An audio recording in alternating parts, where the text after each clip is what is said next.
all my work on subtle worlds was destroyed. Close your eyes for a moment and imagine. You dedicate decades of your life to a quest, not for fame, not for glory, but for the darkest edges of human knowledge.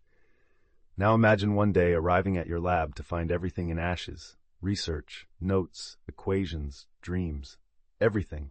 Why? Why would someone destroy not just words, but possibilities? What's so dangerous about investigating other levels of reality? What did Soviet science fear so much in Viktor Vyaik's ideas? Subscribe to the channel and leave a like to access more stories like this. In this video, you'll follow a real, intense, and deeply mysterious story. The story of a man and his silent struggle against an invisible giant, the fear of the unknown. Get ready to dive into secrets, persecutions, almost forbidden discoveries, and conflicts as universal as they are personal. What if I told you that, by the end of this video, you might not only learn what happened to Vyaik, but perhaps start to see your own life through a completely new lens? Before we go on, I want to invite you to embark on this investigation with me. Like the video right now, subscribe to the channel, and turn on notifications so you don't miss any details of this special series. Also, leave a comment. What do you think exists beyond what our eyes can see? Do you believe in parallel realities, in spirits, or do you think it's all just imagination? Your opinion is essential, because unlike Vyaik's archives, here no one censors your ideas. Stay with me. With each minute, a new mystery will be revealed. And maybe, just maybe, some answer will resonate within you.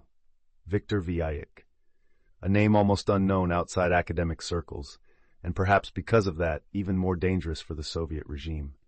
What few people know is that Vyaik was for many years one of the most respected physicists in Eastern Europe.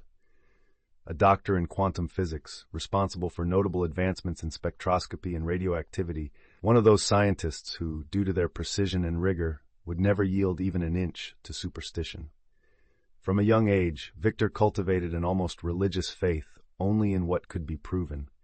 He called mystics gullible, religious people incapable of dealing with chance and anomalous phenomena frauds to be exposed. Those who believe in spirits don't understand atoms. This was his mantra, and to a certain extent that's what made him valuable to the state, a logical, skeptical man, obedient to reason.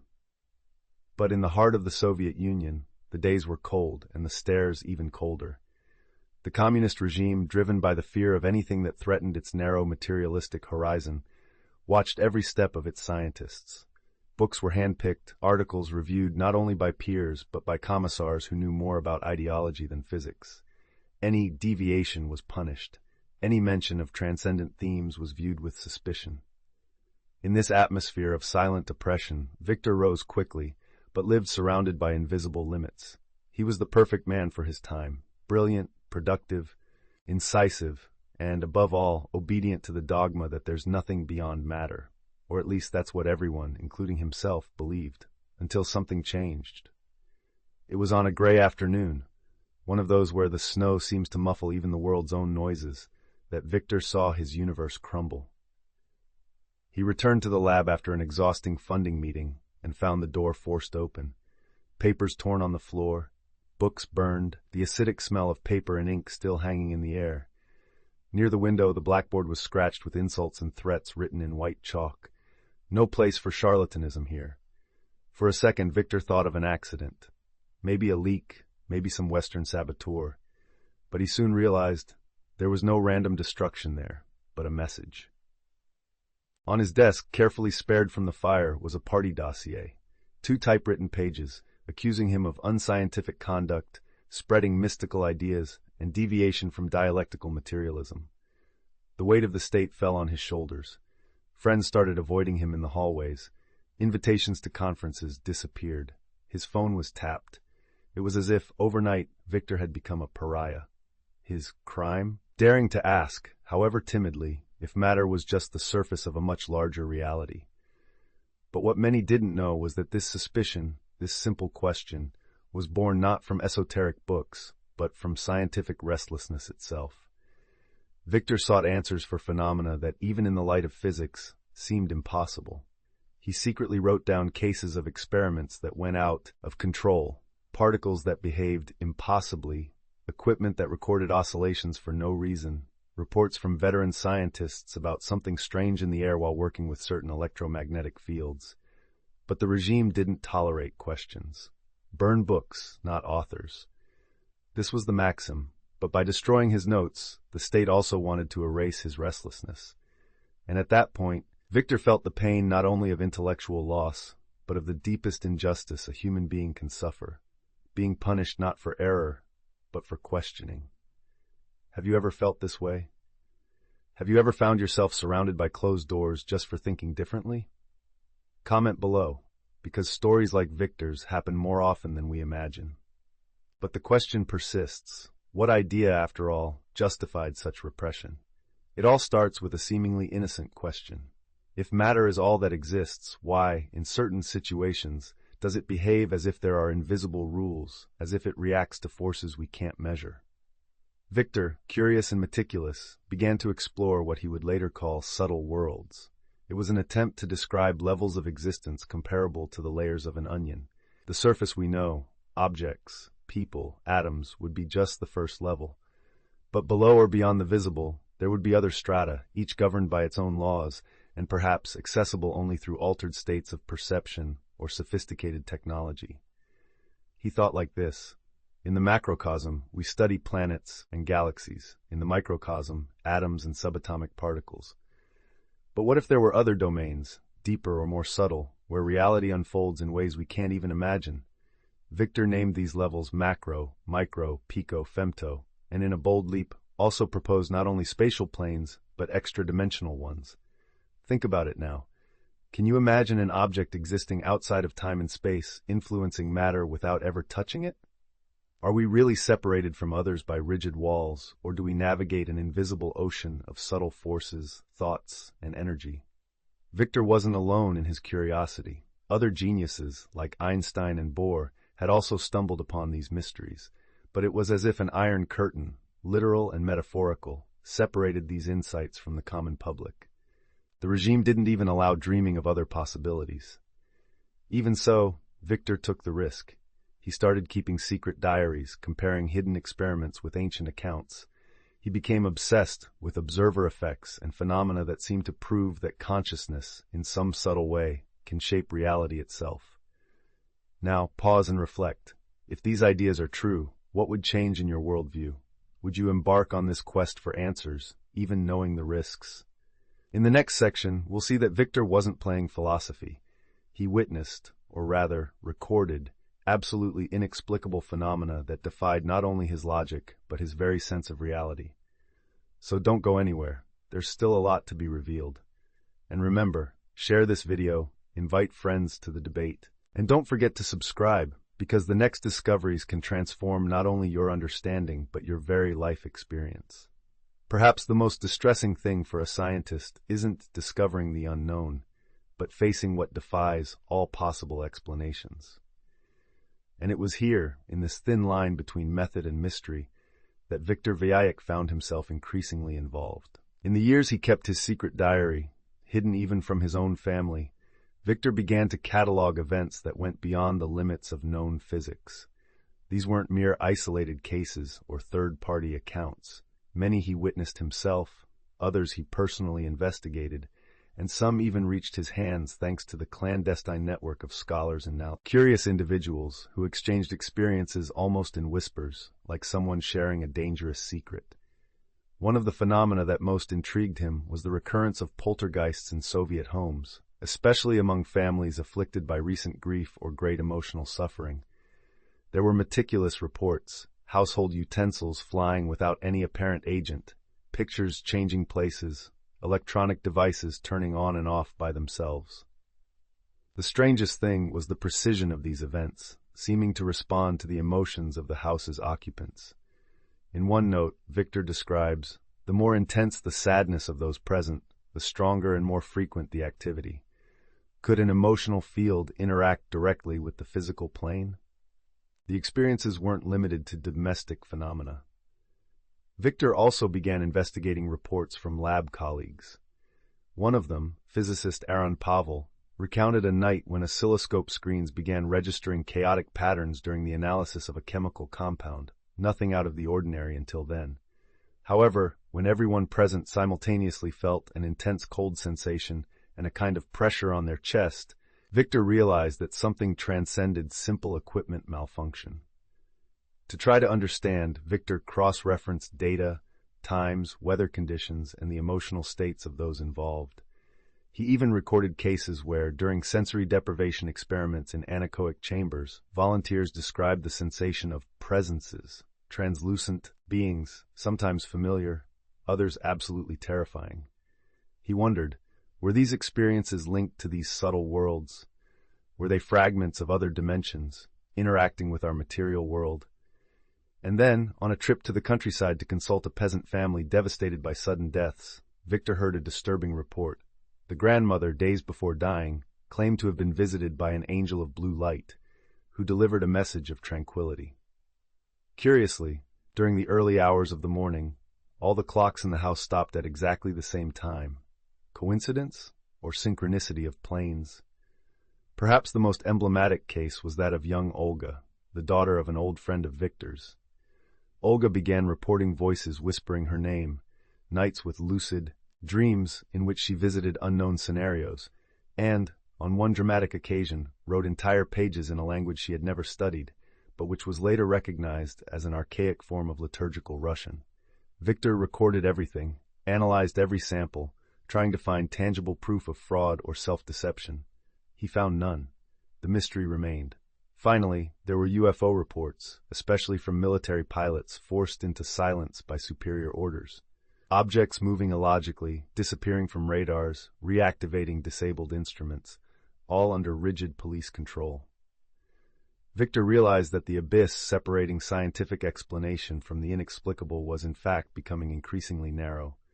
But the deeper he delved into these waters, the more he realized that perhaps the correct question wasn't, what's happening? But rather, why are we so afraid of what we can't explain?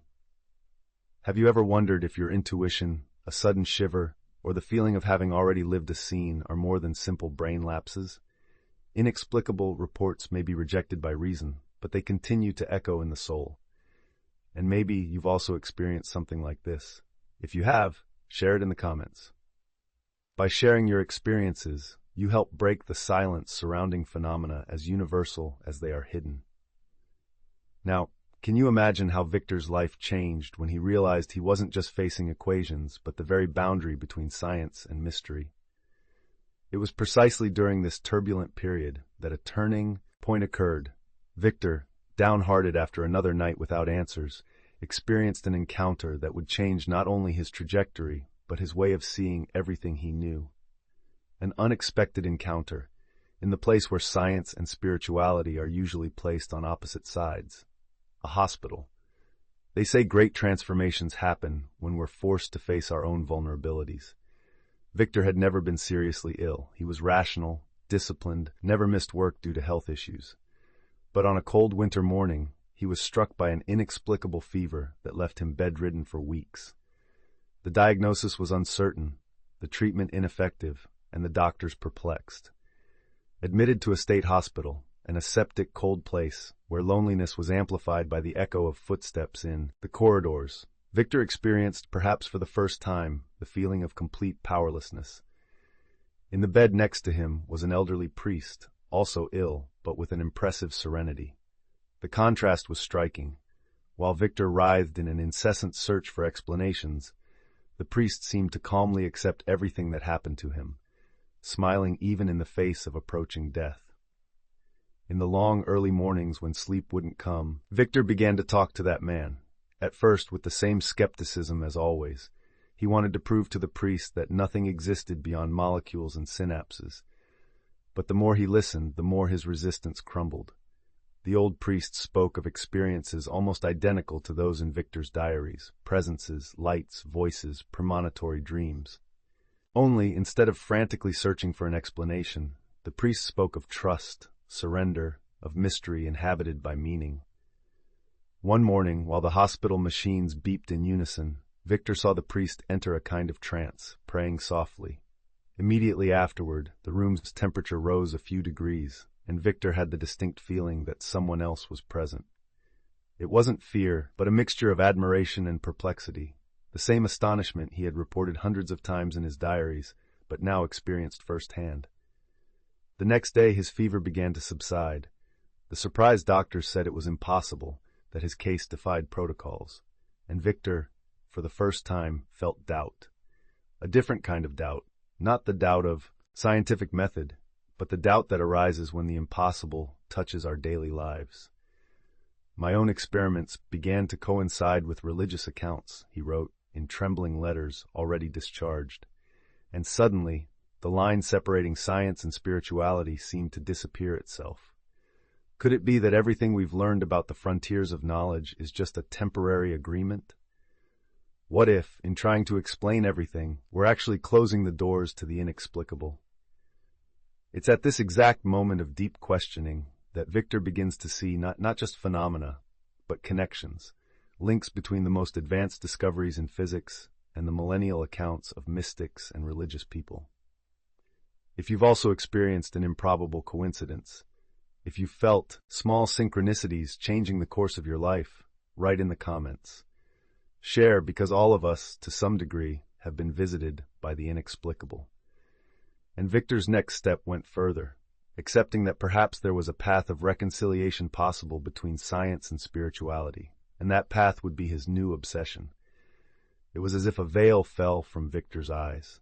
The phenomena that tormented him and the reports he collected ceased to be anomalies.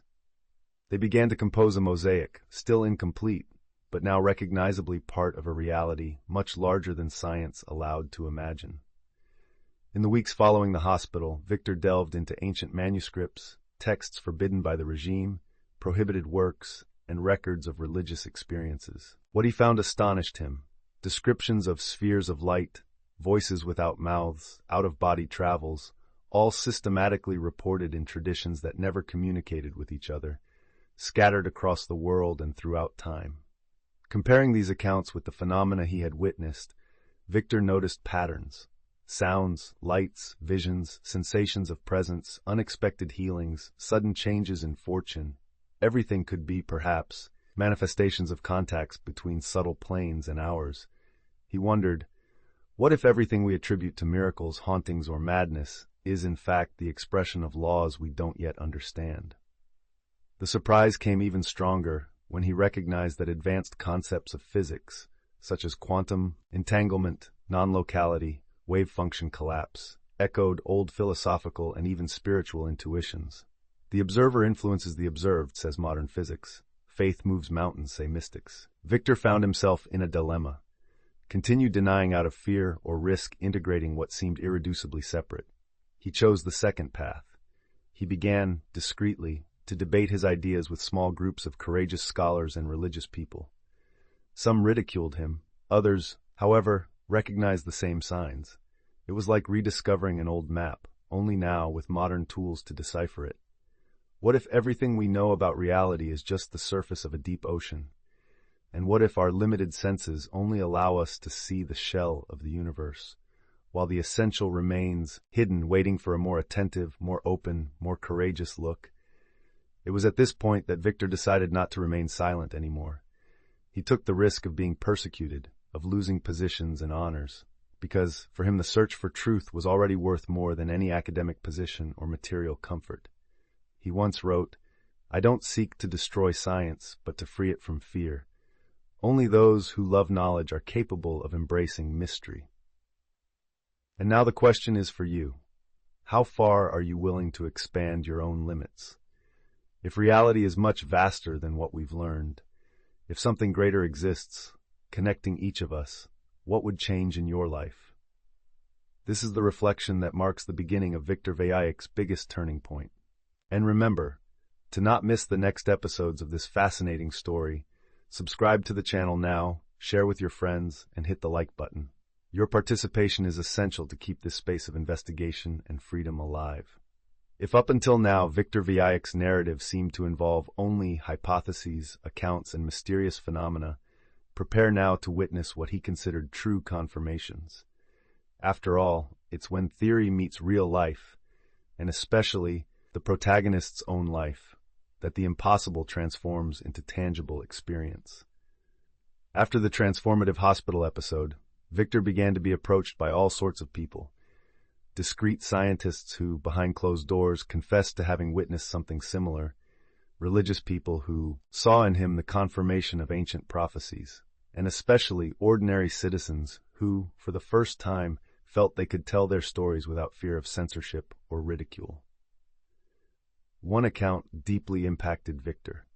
It was from a young mother, Irina, who desperately sought him out. Her son had started having out-of-body episodes. He would wake up in the middle of the night saying he had visited other places, talked to deceased relatives, and received warning messages. Initially, Victor sought conventional explanations: sleepwalking, epilepsy, delusions. But upon talking to the boy, he noticed impossible details, names, places, and facts the child could never have known. That's when Victor decided to accompany one of these episodes personally. On a cold night, while the family slept, the boy suddenly woke up, sat up in bed, and began speaking in a clear voice, but different from his usual one. He described, with precision, a neighbor's accident that would occur the next day, and which in fact occurred down to the smallest detail. For Victor, there was no more room for chance. He documented every occurrence, compared dates, interviewed witnesses, and prepared reports that would later serve as the basis for his clandestine publications. He noted, "Matter is permeable to spirit, even if we don't know how." Victor himself experienced personal phenomena. After the baptism suggested by the priest companion in the hospital bed, he reported that his physical discomfort disappeared suddenly and inexplicably. More than that, he developed an unusual sensitivity to grasp the emotional state of people around him. Once, while crossing a crowded hallway, he felt an intense wave of sadness. Minutes later, he learned that a close person had just received devastating news. Coincidence? Vyaik decided to undergo tests with heart monitors and visual stimuli, and noted physiological changes whenever he witnessed phenomena that, years earlier, he would have called superstitions. Third-party testimonies also accumulated. A doctor who, on a certain shift, saw the image of her deceased father asking her to check on a patient who, in fact, was about to suffer a cardiac arrest. An engineer who, upon losing his son in an accident, began receiving psychographed letters containing formulas and projects never publicly revealed. Victor gathered these testimonies, cross-referenced them with his own experiences, and presented them in secret seminars, using pseudonyms to protect everyone's identity. His most skeptical colleagues began to doubt less. Some even started reporting personal experiences. In a short time, a silent community of seekers formed, willing to challenge official dogma, even at the risk of severe sanctions. The result was living evidence, far beyond statistics or laboratory proofs. It was the convergence of reports, experiences, and real-life changes, a mosaic where each piece only made sense when seen as part of something larger. Victor concluded, "The proof of subtle worlds lies above all in the human transformation they provoke." And you? Have you ever experienced something that defies all rational explanations? Have you felt a sudden change after a ritual, a prayer, an act of faith? Share your story in the comments. Perhaps it will inspire others to see what, out of fear or shame, they prefer to keep silent. In the next lines, we'll delve deeper, exploring the question that most haunts humanity. What happens after death? Prepare for one of the most impactful accounts in Victor Vyaik's journey, the Arthur Fort case. Nothing causes more fear or curiosity than death. For Victor Vyaik, for many years, death was just the end, the interruption of biological processes, the cessation of electrical phenomena in the brain, matter returning to the natural cycle. But as his journey progressed, he began to realize that, for hundreds of people, death was just the doorway to a reality beyond reality. The case of Arthur Fort fell into his hands by chance, sent by a colleague from Western Europe. Arthur, an English engineer, a staunch atheist, and known for his pragmatism, suffered a serious car accident. Doctors confirmed cardiac arrest, absence of vital signs for almost 8 minutes. During that period, Arthur reported, upon returning, a detailed experience impossible to explain simply by brain chemistry. According to the recorded testimony, Arthur described in rich detail what he saw while doctors tried to resuscitate him. He hovered above his own body, saw the doctors, nurses, described the color of their clothes, the instruments used, and even conversations that occurred outside the room, all later confirmed. More than that, he recounted meeting people who had already died, an indescribable feeling of peace, and a kind of tunnel of light that attracted him. Arthur stated after the episode, "I'm no longer afraid of death. If there's something after, it's love. A love greater than anything." Victor was intrigued. How to explain such vivid memories in a clinical death situation? How to justify that Arthur knew about events verified by witnesses? Arthur's account wasn't an isolated case. Victor began to systematically search for accounts of near-death experiences in various countries and cultures, noticing recurring patterns, a sensation of floating, encounters with luminous beings, a life review, a perception of expanded consciousness. These accounts, far from being individual inventions, began to compose a kind of cartography of subtle worlds. It didn't matter the religion, nationality, or degree of skepticism. Many described similar journeys. Victor then hypothesized, perhaps consciousness survives the physical body, migrating to other planes of existence. And in these planes, the laws of time and space no longer apply. Love, memory, and identity continue, but in ways we barely understand yet. When presenting Arthur Fort's case in restricted academic circles, Victor provoked intense reactions. Some colleagues were moved, recognizing echoes of these experiences in family stories. Others were indignant, saying it was impossible to consider this science.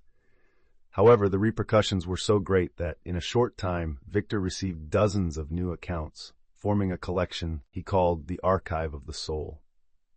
The question becomes inevitable.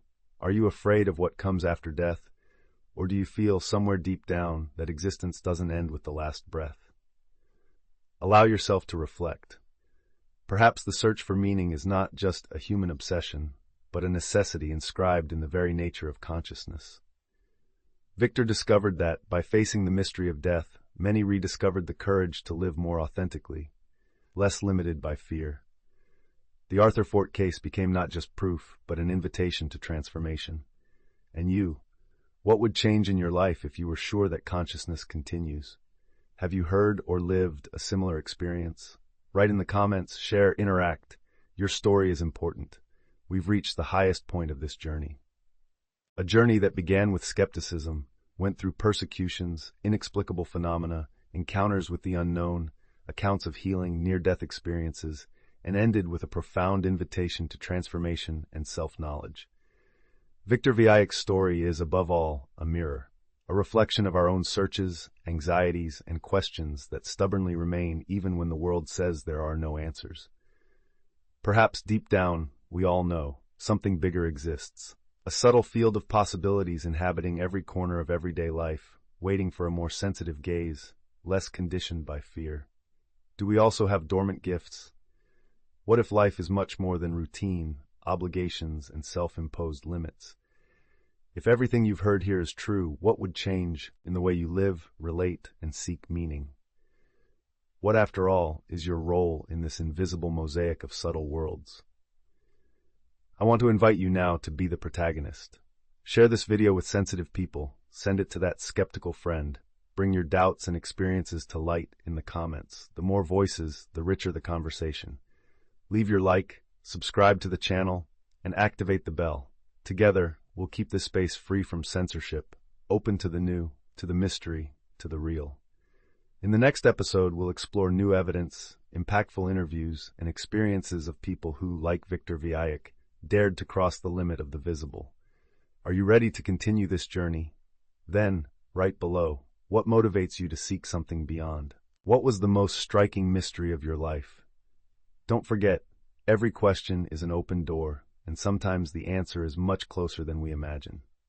See you in the next video.